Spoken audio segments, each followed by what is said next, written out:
Halo, dan selamat datang kembali di penelusuran mendalam kita hari ini. Coba Anda bayangkan sebuah skenario sejenak. Skenario yang mungkin belum pernah terpikirkan sebelumnya ya. Tepat, pernahkah Anda membayangkan bahwa urusan makan siang di sekolah, sesuatu yang mungkin terdengar sangat sederhana ya, kayak kotak bekal atau porsi makan anak, itu bisa berujung pada gugatan di Mahkamah Konstitusi? Dari kotak bekal menjadi dokumen hukum setebal ratusan halaman. Itu luar biasa. Benar-benar luar biasa. Kedengarannya kayak plot drama birokrasi, tapi ini adalah realitas kebijakan kita saat ini. Ya, dan ini menyentuh langsung urat nadi konstitusi kita. Oke, mari kita bedah ini. Kita mulai dari epicentrum gempa hukumnya. Bulan Januari lalu. Ya, Januari 2026. Sebuah gugatan diajukan ke Mahkamah Konstitusi untuk proses uji materi. Dan siapa yang melayangkan gugatan ini? Bukan sekedar pengamat dari Menara Gading. Bukan. Pihak penggugatnya adalah Yayasan Taman Belajar Nusantara atau TB Nusantara. Mereka maju bahu-membahu bersama elemen mahasiswa. Dan ini yang paling menarik perhatian saya, para guru honorer. Kehadiran guru honorer ini menurut saya memberikan bobot realitas yang sangat kuat pada gugatan tersebut. Karena mereka yang di lapangan ya. Betul. Mereka yang setiap hari berdiri di depan kelas, seringkali dengan bayaran sangat minim, dan melihat langsung ekosistem pendidikan kita. Lalu apa objek yang mereka serang dalam uji materi ini? Sangat spesifik. Mereka menyasar Undang-Undang APBN tahun 2026, khususnya pasal 22 ayat 3. Yaitu dimasukkannya program makan bergizi gratis atau MBG. Ya, MBG yang dimasukkan ke dalam mandat 20% anggaran pendidikan nasional. Nah, mandat 20% ini kan dari dulu dianggap semacam ruang suci di APBN kita ya. Komitmen konstitusional 1/5 uang negara untuk mencerdaskan bangsa. Jadi argumen hukum penggugat menyasar jantung definisi itu.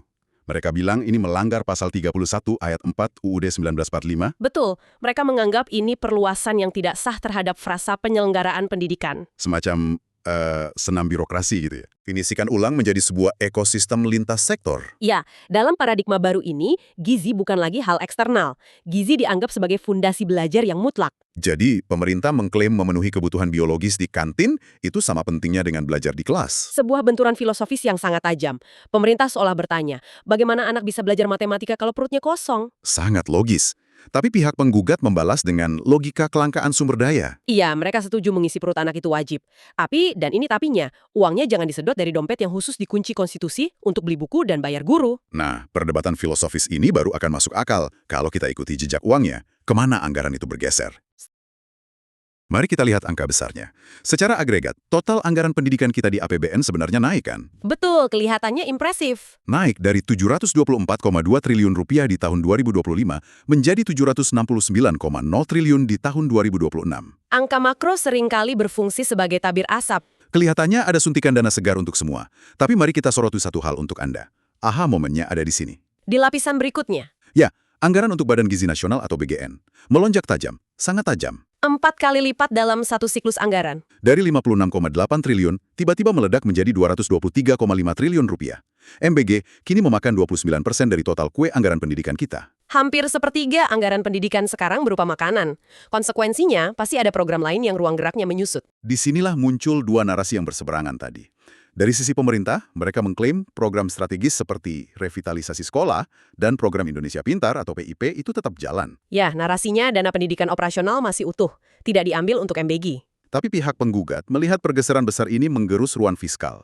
Kebutuhan mendesak kayak kualitas guru dan sarana sekolah jadi terancam. Mari kita bedah data spesifik kemana uang itu pergi dan dari mana asalnya, analisis pemotongannya atau trade-offs-nya. Ini ibarat autopsi APBN kita ya. Tepat, pendarahan utamanya ada di transfer ke daerah, ini turun tajam. Turun sebesar 82 triliun rupiah. Dari 340 triliun ke 264 triliun. Pembiayaan pendidikan juga merosot 46 triliun, dari 80 triliun ke 34 triliun, dan subkomponennya turun drastis ke 9 triliun. Wah. Lalu bantuan operasional atau BOS juga turun sebesar 54 triliun rupiah. Dan disinilah bagian yang sangat menarik. Ada shock faktor di sini. Silahkan. Dana alokasi khusus atau DAK fisik, ini dana pusat ke daerah untuk membangun dan merehab sekolah yang rusak. Di tahun 2025 angkanya 2,48 triliun rupiah. Coba tebak berapa di 2026? 0. Benar, 0 rupiah. Angkanya disapu bersih menjadi 0.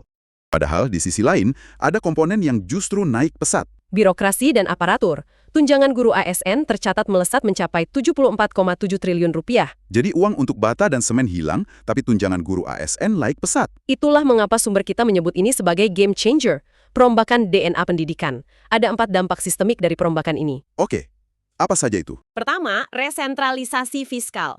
Uang ditarik kembali ke pusat, ke Jakarta. Sementara tanggung jawab dan kewenangan teknis tetap ada di pundak daerah ya? Persis, daerah disuruh lari maraton, tapi sepatunya disita pusat.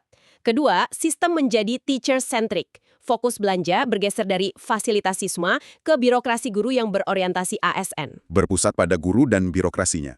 Lalu yang ketiga, Sistem berubah menjadi sangat kaku, rigid, hilangnya shock absorber atau dana cadangan untuk inovasi. Dan dampak sistemik keempat ini yang kita bahas tadi. redefinisi sektor. Ya, gizi kini menjadi variabel dominan yang menelan porsi kenaikan agregat pendidikan. Betul. Masa depan infrastruktur dan kualitas belajar generasi mendatang. Anak-anak Anda, keponakan Anda, Risiko paling nyata di lapangan adalah apa yang dokumen ini sebut sebagai silent backlog. pembusukan yang terjadi secara diam-diam. Iya, terjadinya kerusakan infrastruktur sekolah yang tidak tertangani karena hilangnya DAK fisik tadi. Coba bayangkan sebuah sekolah dasar di daerah. Atapnya mulai bocor, ubinya pecah. Dulu kepala sekolah bisa lapor, dan bupati akan mencairkan DAK fisik dari pusat.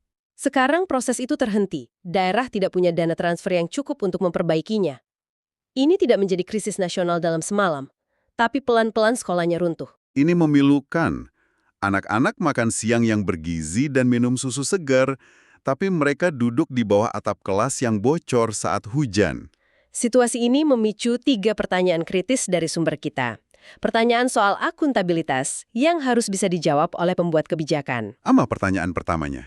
Akuntabilitas hasil belajar. Siapa yang bertanggung jawab jika skor PISA atau nilai literasi siswa tidak naik, meskipun gizinya sudah terpenuhi? Wah, akan ada lempar tanggung jawab antar institusi ya.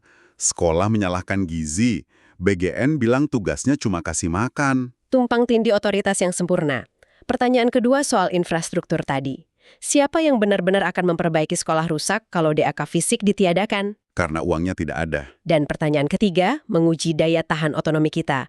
Sanggupkah daerah mengelola pendidikan dan mengejar standar nasional dengan dana transfer yang menyusut tajam? Jadi, apa arti dari semua ini? Kita melihat niat yang sangat progresif dari negara untuk menyelesaikan stunting dan menjamin gizi anak. Niat yang sangat baik, tapi berbenturan langsung dengan realitas ruang fiskal yang terbatas. Untuk membiayai niat itu, negara mengorbankan fleksibilitas dan perbaikan infrastruktur sekolah secara langsung. Sebuah trade-off yang mahal. Sangat objektif. Hal ini memunculkan pertanyaan penting untuk kita renungkan bersama. Tepat di titik itulah, saya ingin memberikan satu pemikiran provokatif akhir untuk Anda renungkan seusai acara ini. Sebuah pertanyaan dari gambaran besar diskusi kita hari ini. Silakan. Jika hari ini kita sepakat untuk mendefinisikan ulang bahwa kebutuhan fisik dasar siswa seperti makan, itu adalah bagian sah dari anggaran pendidikan karena menentukan kesiapan belajar, lalu, di manakah kita akan menarik garis batasnya? Batas dari definisi pendidikan itu sendiri. Betul.